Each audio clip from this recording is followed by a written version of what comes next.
Boa noite. O feriado prolongado de 7 de setembro enche de veículos as principais rodovias do estado. Mesmo assim, os paulistas têm todas as condições para fazer uma ótima viagem.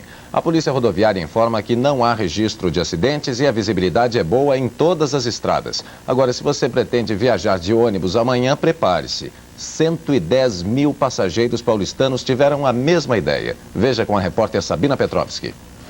O movimento aqui no terminal rodoviário do Tietê ainda é muito grande. Só esta noite, 48 mil pessoas estão deixando a cidade e 1.200 ônibus. E a maioria deles está saindo nos horários previstos, segundo a administração do terminal. Para amanhã, o número de embarques também vai ser grande. 2.900 ônibus com 110 mil passageiros. Não há mais lugares para o norte do Paraná, Belo Horizonte, Brasília, Goiânia, Litoral Norte e principais cidades do interior do estado. Para o Rio de Janeiro, que é a cidade mais procurada, já estão lotados os carros da manhã. Mas para a tarde, existem alguns lugares. De qualquer forma, é possível que as empresas que fazem a linha São Paulo-Rio coloquem ainda carros extras. Terminou agora à meia-noite a greve de 24 horas dos metroviários da capital. A paralisação vai ser julgada na próxima terça-feira pelo TRT, porque não houve acordo na reunião de conciliação realizada no final da tarde desta sexta-feira. A greve de protesto parou o metrô na véspera do feriado prolongado. Veja no resumo das notícias do dia.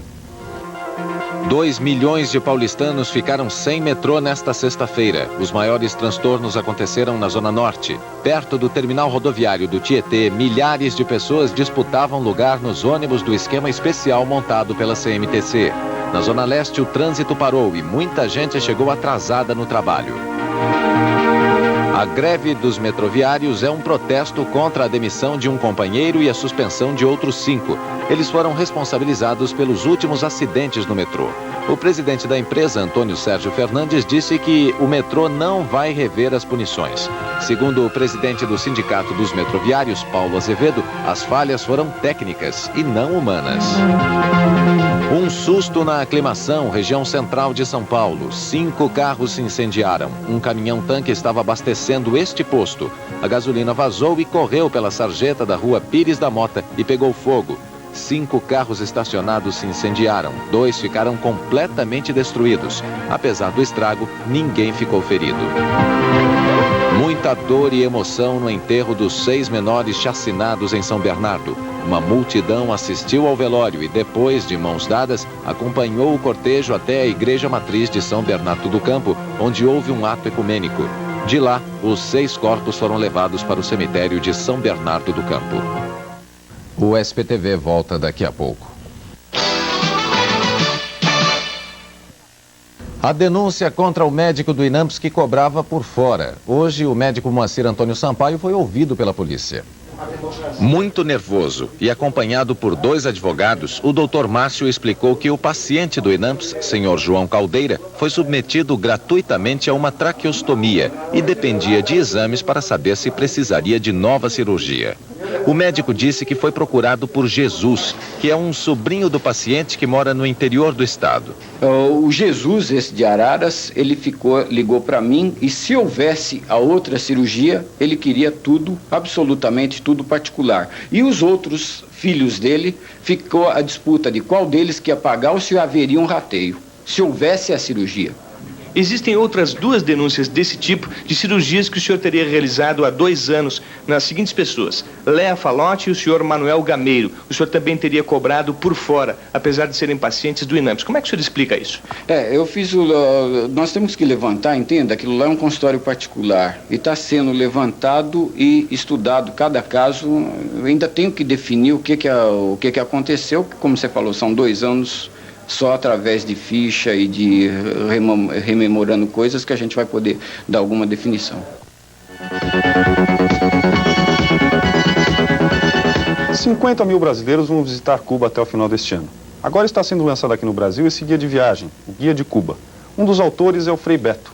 Ex-preso político, ele prega a teologia da libertação. Já escreveu mais de 20 livros, foi amigo do presidente Tancredo Neves e amigo de Fidel Castro. Frei Beto, quantas vezes o senhor já esteve em Cuba? Já estive 19 vezes, porque eu tenho um trabalho com a Igreja Católica em Cuba, então frequentemente eu volto àquele país.